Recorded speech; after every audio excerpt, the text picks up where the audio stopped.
My fellow citizens, at this hour, American and coalition forces are in the early stages of military operations to disarm Iraq, to free its people, and to defend the world from grave danger.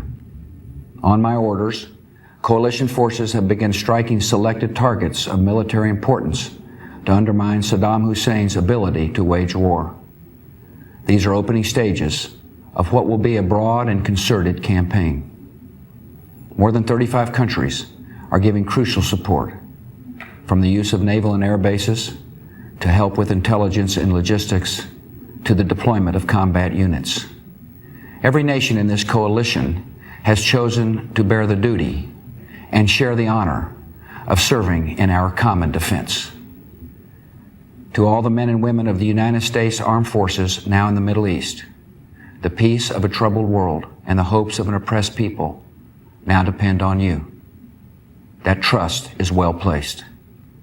The enemies you confront will come to know your skill and bravery.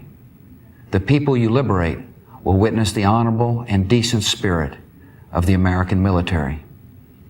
In this conflict, America faces an enemy who has no regard for conventions of war or rules of morality. Saddam Hussein has placed Iraqi troops and equipment in civilian areas, attempting to use innocent men, women, and children as shields for his own military, a final atrocity against his people.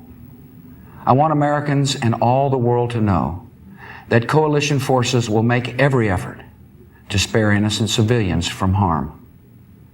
A campaign on the harsh terrain of a nation as large as California could be longer and more difficult than some predict. And helping Iraqis achieve a united, stable, and free country will require our sustained commitment. We come to Iraq with respect for its citizens, for their great civilization, and for the religious faiths they practice. We have no ambition in Iraq except to remove a threat and restore control of that country to its own people. I know that the families of our military are praying that all those who serve will return safely and soon. Millions of Americans are praying with you for the safety of your loved ones and for the protection of the innocent.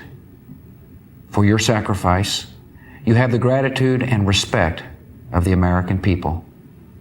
And you can know that our forces will be coming home as soon as their work is done. Our nation enters this conflict reluctantly, yet our purpose is sure.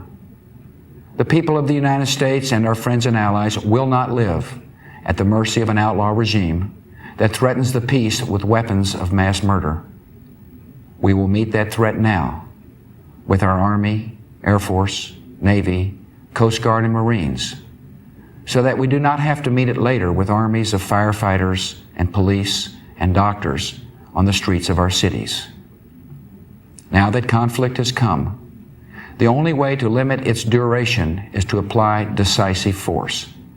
And I assure you, this will not be a campaign of half measures, and we will accept no outcome but victory. My fellow citizens, the dangers to our country and the world will be overcome. We will pass through this time of peril and carry on the work of peace. We will defend our freedom. We will bring freedom to others, and we will prevail. May God bless our country and all who defend her.